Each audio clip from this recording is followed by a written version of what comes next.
Você tem mandado ou recebido nudes? Esse é o tema que nós vamos abordar hoje. Para aqueles que não sabem o que é nudes, são fotos ou vídeos enviados ou trocados pela internet por duas ou mais pessoas, parcialmente ou completamente nus. Você sabia que tudo que nós fazemos de bom ou ruim reflete não somente em nós, mas em nossos filhos? Além da carga genética boa ou ruim que transmitimos a eles, nosso exemplo pode contribuir para que eles desenvolvam tendências para o bem ou para o mal.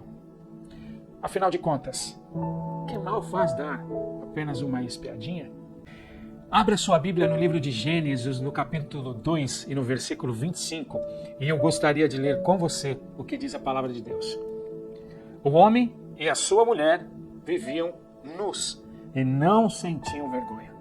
Avança um pouquinho aí, algumas páginas, e abre em Gênesis 3 e no versículo 9. A palavra de Deus diz o seguinte: Mas o Senhor Deus chamou o homem, perguntando: Onde está você? E ele respondeu: Ouvi os teus passos no jardim e fiquei com medo, porque estava nu, por isso me escondi. Vinícius Cury, um publicitário de 27 anos, criou a expressão "manda nudes".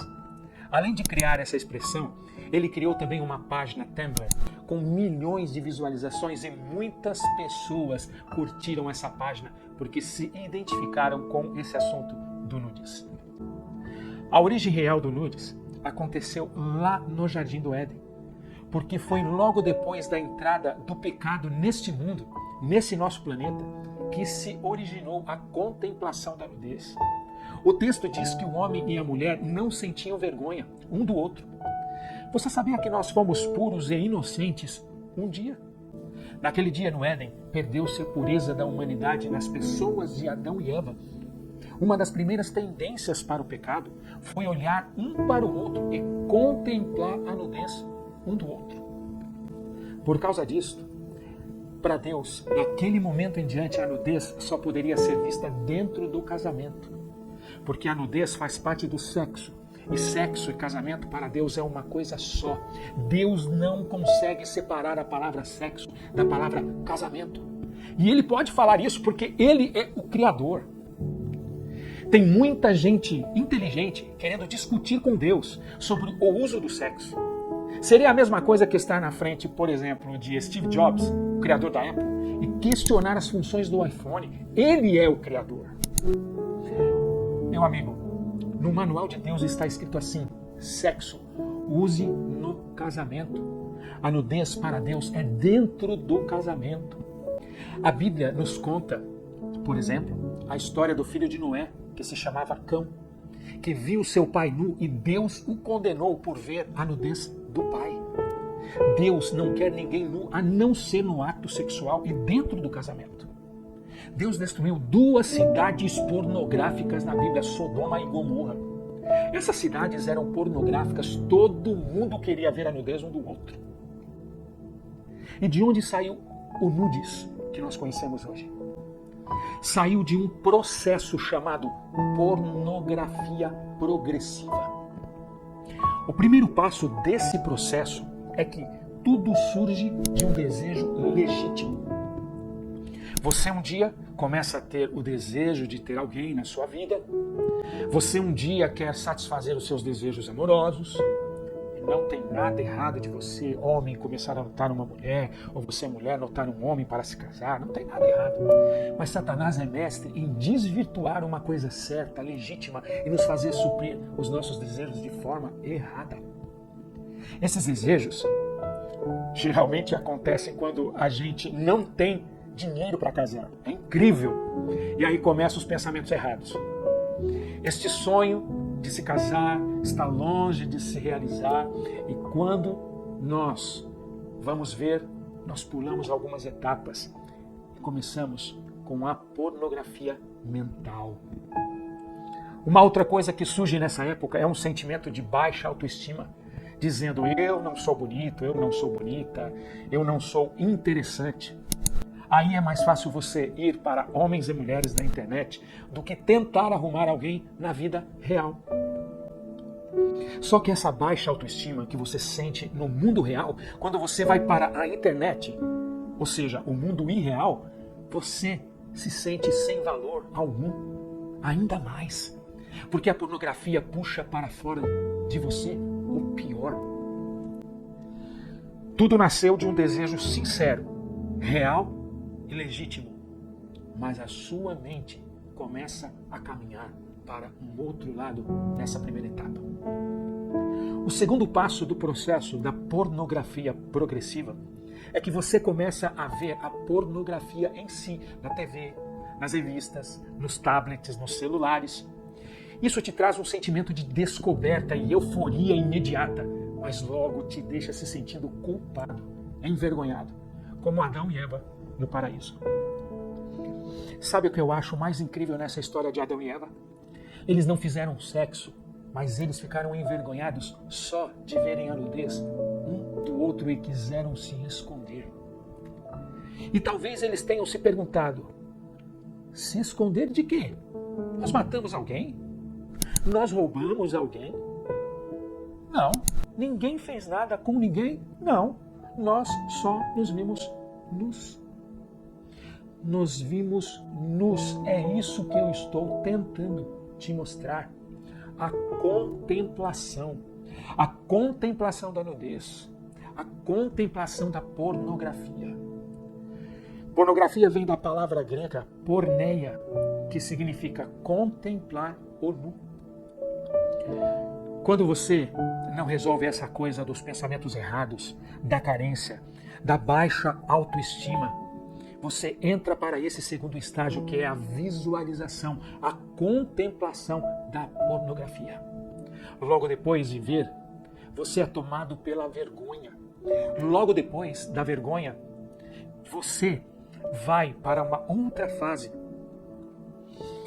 E aí você fica nesse vai, pede perdão, volta, quer ver novamente, se envergonha novamente e entra nesse círculo vicioso. Uma vez por semana, 2, 3, quando vai ver, é todo dia.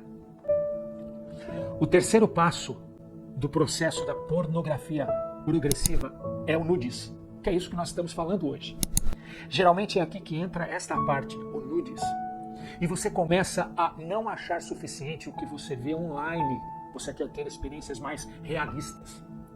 E aí começa com um amigo ou com uma amiga, começa com pequenas imagens enviadas um para o outro, mostrando uma roupa mais curta, depois uma roupa mais íntima, uma parte do corpo que não mostraria a ninguém.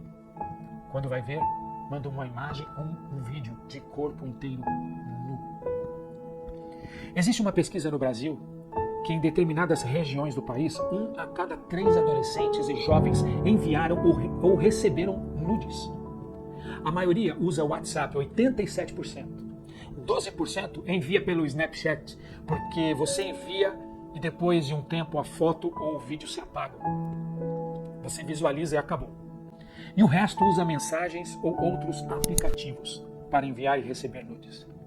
Já foram registrados milhares de casos de porn revenge.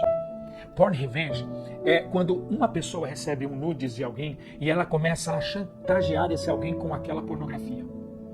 No Brasil já foi registrado dezenas de suicídios por causa de porn revenge, principalmente no público adolescente. O nudes acontece após o ato sexual em si, mas geralmente, preste atenção, geralmente ele o antecede. Dentro desse tipo de relacionamento, a liberdade vai tomando um tamanho que você não espera e que você não consegue controlar. E isto acontece gradualmente, não é de uma hora para outra.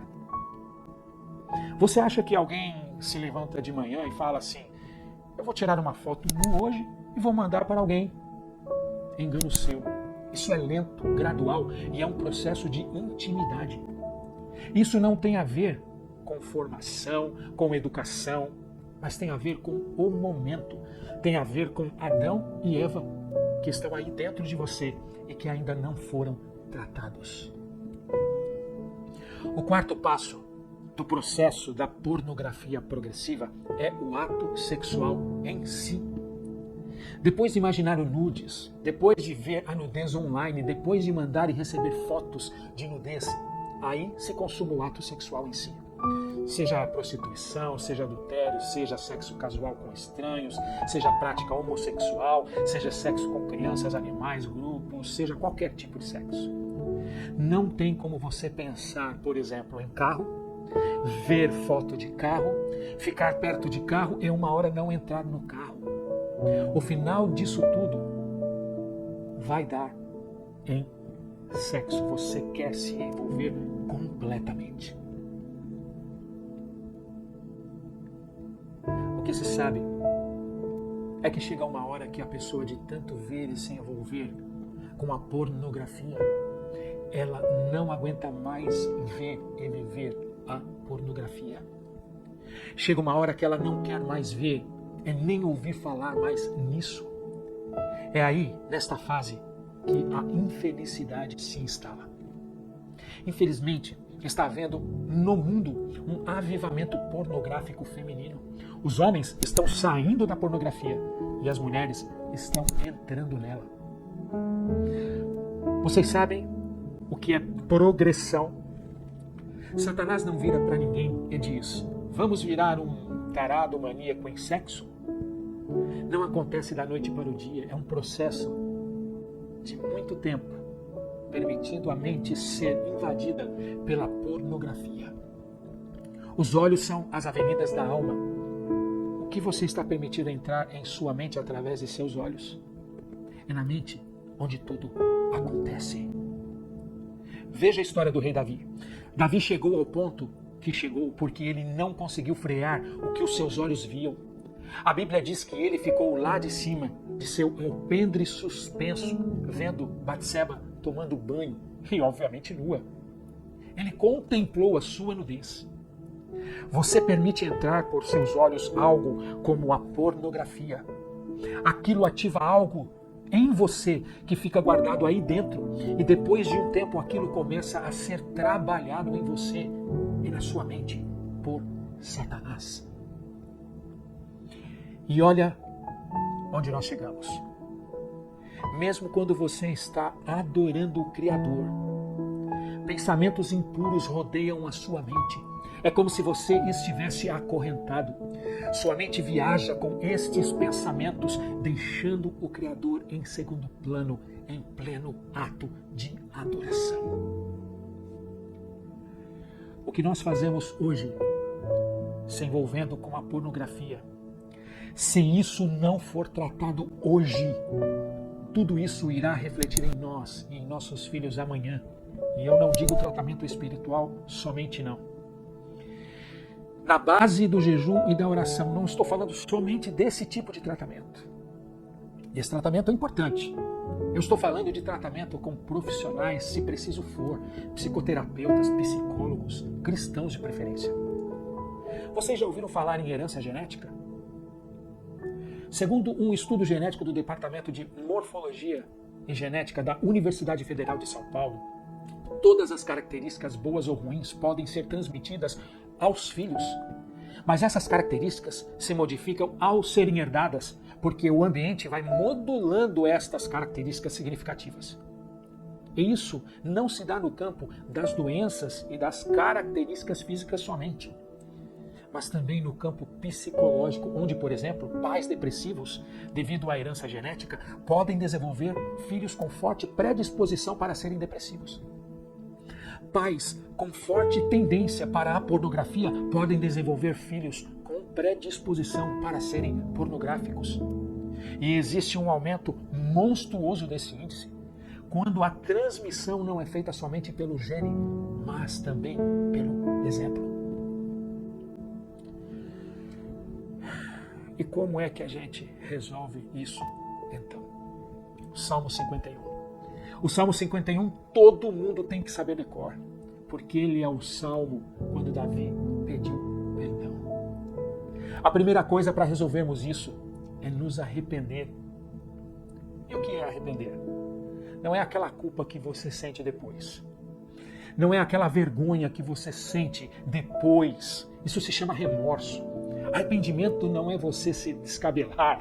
Eu preciso sentir uma coisa forte, eu preciso chorar arrependido. Não, arrependimento não é isso. Arrependimento é simplesmente deixar de fazer aquilo. É uma decisão fria, consciente, calculada. A gente precisa falar com Deus, confessar o pecado em oração e deixar para trás, não fazer mais. A segunda coisa, vá direto ao assunto com Deus, não fica enrolando. No início do texto do Salmo 51, Davi escancara o coração e vai direto ao ponto. Ele diz: tem misericórdia de mim, ó Deus, por causa da tua grande compaixão, apaga os meus pecados. A terceira coisa é falar a verdade, ser honesto com Deus. O verso 6 diz: sei que desejas a verdade no íntimo e no coração, me ensinas a sabedoria. Confesse a Deus o seu pecado e pare de viver uma mentira, pare de dar desculpas. Se afaste ao máximo do local do acidente, de onde você cai, de onde você peca. A quarta coisa, voltar a admirar a pureza. O verso 10 diz assim: cria em mim um coração puro, ó Deus, e renova em mim uma mente inabalável. O que vai te salvar não é se casar, mas voltar a ser puro. Davi não fala do adultério em hora nenhuma no Salmo. Ele não cita a palavra adultério nenhuma vez no Salmo, mas ele diz: dá-me um coração puro. Volte a admirar a pureza. Quem sabe para você conseguir isso, você não vai ter que se afastar um tempo, por exemplo, do seu celular. Se à noite, depois que você deita, que vem a maior tentação, deixe ele carregando na cozinha ou na sala. Não leva para o quarto, não. Volte a querer ser puro. Volte a admirar pessoas puras. Volte a querer a pureza. A quinta coisa, entender que só poderemos ajudar outros pecadores quando Deus fizer uma obra em nós. O verso 13 diz: então ensinarei os teus caminhos aos transgressores, para que os pecadores se voltem para ti. Davi, em síntese, termina o Salmo 51 dizendo: se o Senhor me purificar, se o Senhor me perdoar, se o Senhor me der um coração puro, eu vou ensinar o caminho para os pecadores e eles também se arrependerão. Se você está hoje flertando com a pornografia na sua mente, seja você quem for, resolve com Cristo hoje. Se você está vendo pornografia, seja no tablet ou no celular, resolve com Cristo hoje. Se você está enviando ou recebendo nudes, se você está diante desse assunto e não tem mais reação porque já se acostumou com ele, resolve com Cristo hoje. Ou se você está tendo relações sexuais fora do casamento, ou antes do casamento, ou de qualquer maneira, vivendo uma vida impura, resolve com Cristo hoje. Não deixe para amanhã o que você pode resolver hoje. Vá a Deus em oração e diga a Ele: cria em mim, ó Deus, um coração puro e renova em mim uma mente inabalável.